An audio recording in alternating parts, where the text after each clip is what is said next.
This is my 15.4 sports science assignment that will look at sports injury rehabilitation program. So the athlete I use for we'll be looking at two athletes. The first athlete I'll look at is Chris Ashton, and he plays rugby and is a winger. And he's professionally. The injury he suffered was a teared ACL, which estimated recovery time is roughly 4 to 6 months. So the overall overview of the injury, Ashton was playing a league match for his team in France. He received the ball on the wing and attempted to step. This sudden change of movement caused a popping noise to come from his knee, and this is what turned out to be the torn ACL. Now, so during this 4 to 6 month period, there'll be a training program set up for him, lots of short to medium to long term goals that Ashton will need to achieve. So starting off with the 4 main stages of the different types of movements he's going to be doing. So the acute will literally involve inactivity completely. This will be a period which involves resting the injury in order to allow the swelling to decrease. And then once this swelling has begun to decrease, we can then move on to that swelling stage roughly lasts about 2 weeks. It's the initial aspects of the injury. After this, we'll move on to functional movements with the injured player. So this will involve some light stretching, both static and dynamic, just to increase the mobility and the movement in the injured area, which in this case will be around the knee. And then to also add some both passive and ballistic stretching to further increase the range of movement and to introduce balance and stability. So this stage is all around making sure that the athlete can complete basic tasks with gaining the movement back in the knee without causing any more damage or pain while attempting this. And this will last for sort of the first 6 week period to take the athlete up to sort of 2 months recovery time, just to ensure that range of movement's back after that. And then the next section, which is will be one of the wider sections, which will involve the probably some of the most work, is the strengthening section and getting sort of that injured area back to the level of strength it was prior to the injury. So obviously the goal will be to start introducing body weight and weight training. So introducing body weight exercises will be sort of the first aspect of strengthening the injured area. Also low intensity, sort of high reps, so we're not putting too much weight on that, too much strain on that leg too early on, building back the basic strength needed to move on to your heavier weights, your dumbbells, your barbells. And then obviously introducing sort of low to high eccentric loading, such as weighted stretches. So these could be sort of your squats, your deadlifts maybe, also your weighted lunges. Also going back to the functional movement stage, introducing proprioception. So that will just be ensuring that the movements that could be done before, the muscles are used to doing the movements that are needed for that, and that it's kind of getting that muscle memory back. And then the final aspect of the training program, in order to nurse this injury back to full health, will be sport-specific training. So for the ACL particularly, changes in directions are going to be vital here. Getting back to that stepping, then instant changes of direction, which could worsen the injury, and where the injury is really going to be put under that stress. and this is really going to be important for that sports specific section. Also, introducing speed and power back into training.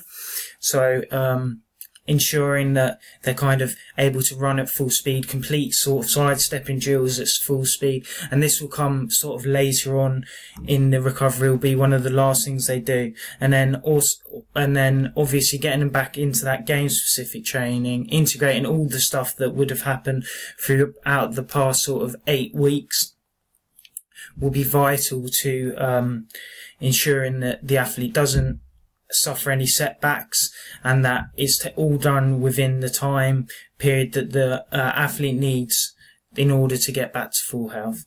Also, there'll be reviews running throughout the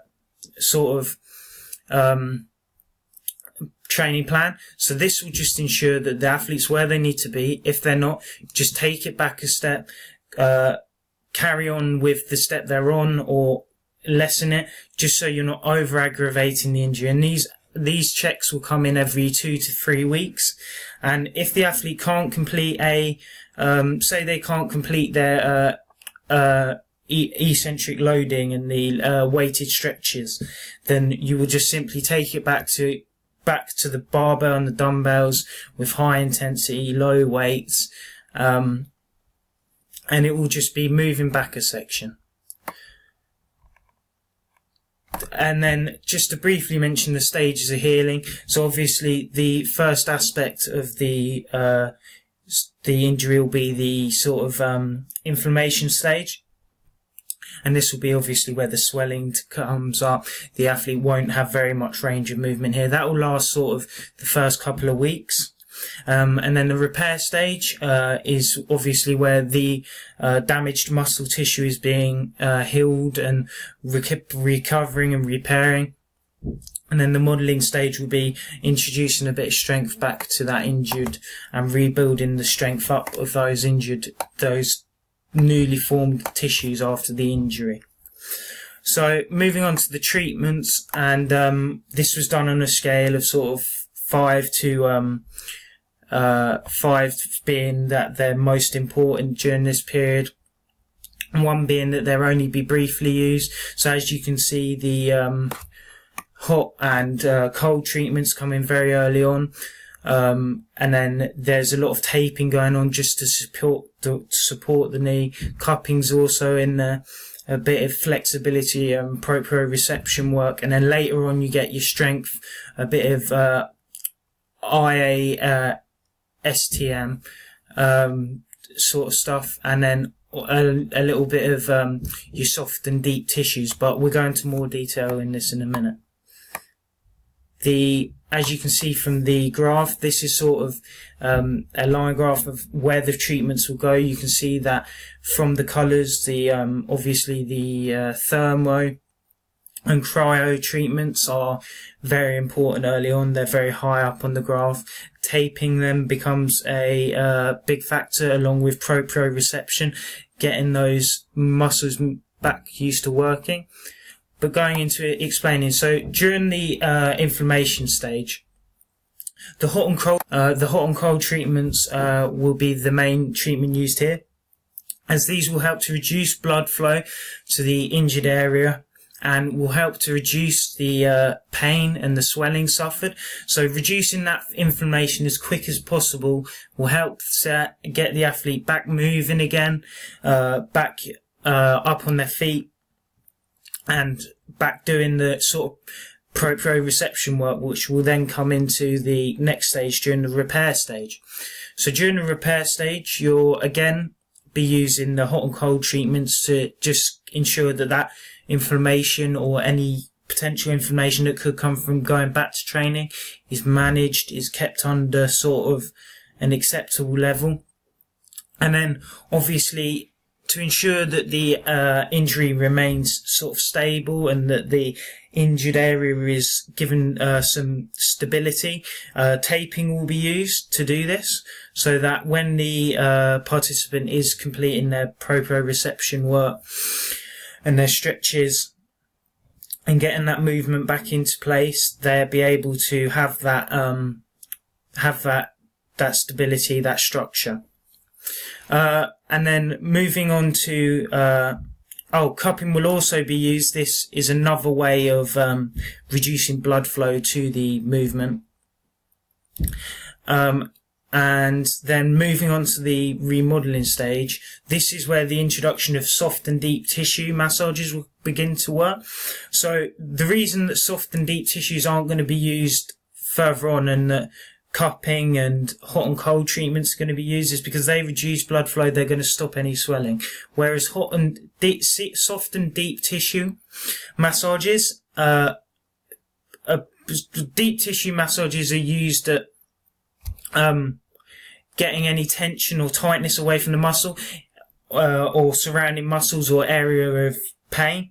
So if you're going to work on somewhat near someone's knee or ACL, then it's not going to do them any good. If that's recovering from an injury, it's in the remodeling stage, you could cause more damage, because it's a brutal massage. People are left with bruising and stuff, and that's not something you want to do early on when they're already potentially suffering from a bit of inflammation. So that's important that you use those sort of massages later on. Another type of treatment that you can use is the IASTM, which is basically involves scraping the injured area and it's trying to scrape away all the damaged tissue, all the damaged muscle tissue. So the area will become red and inflamed when this is done. Again, another reason why it's not sensible to do this with someone that's got in the inflammation stage or remodeling stage, because you could cause further damage. And these are just built at further strengthening the muscle, getting away any damaged tissue that may be left there, and just ensuring that the muscle is, the injured area is as strong as it could be. And then obviously the strengthening training will begin to come into play here. So, the athlete will be looking at using his weights, beginning to use his body weight, his weights, to strengthen that knee up again and really start to, get back to where he was fitness-wise before.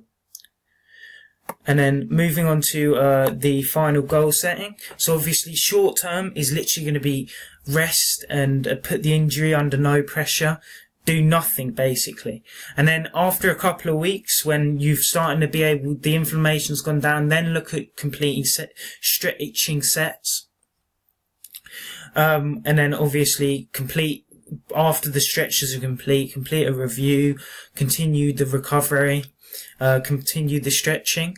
Then you're looking at your sort of strengthening. So complete 2 body weight sessions, looking at getting that muscle strong again. But you're also looking at sessions that are going to be stabilizing the muscles and the joints around the injury. And then look at doing some running, some light cardio, twice a week's sort of recommended for most of these. So twice a week with the body weight and twice a week with the cardio, just so you're easing yourself in. You're not going completely ham just straight away. Complete 2 sessions using resistance. So then you're starting to add up the weight. You could potentially be, using slightly more weight than your body weight. So you're using more, weights at targeted areas, more resistance, that's going to put that injury under more pressure. And then obviously you will move on to sort of full on weight sessions to try and improve this further. And then completing some body work, the body ball work in training. So you're not doing any contact, especially for rugby, no contact early on, but you're getting used to holding the ball, doing little runs, doing little movements with it, but you're not going into any contact. It's just making sure that them movements, that muscle memory is being trained and tested. Then moving into completing team moves, so unopposed run throughs and unopposed run throughs, just so you're with the team, you're back with the team, doing movements that you should be used to doing, but not having any aspect of tackling. Then as you go further And towards the end of the short-term goals, you're going to be looking at completing tackling drills and physical aspects of your training sessions. And then